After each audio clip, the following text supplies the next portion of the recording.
প্রীতি, আমি কামে গেলাম। আমিও যাব তোমার সাথে। একা একা ভালো লাগে না। আরে বুদ্ধু, তোমাকে তো ডাক্তারবাবু বিশ্রাম নিতে বলেছেন। তোমার সাথে থাকলে মনও ভালো হবে, বিশ্রামও হয়ে যাবে। আচ্ছা ঠিক আছে, চলো।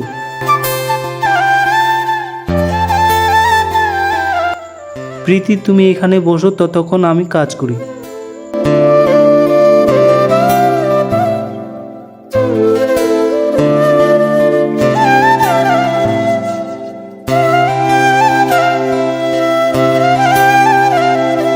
মনে হচ্ছে প্রীতিকে বোরিং লাগছে, কিছু একটা করতে হবে।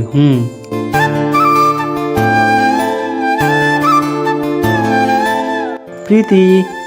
ছিল দেখার আগে তুমি যদি মহান আল্লাহকে ভালোবেসে থাকো তাহলে ভিডিওতে লাইক দিয়ে এই সাদা কালার সাবস্ক্রাইব বাটনটা চাপ দিয়ে সাবস্ক্রাইব করে দাও। আর যদি তুমি লাইক সাবস্ক্রাইব না করো তাহলে আমি ভেবে নিব যে তুমি মহান আল্লাহকে ভালোবাসো না। আর কমেন্ট বক্সে বলে যাও আল্লাহু আকবার।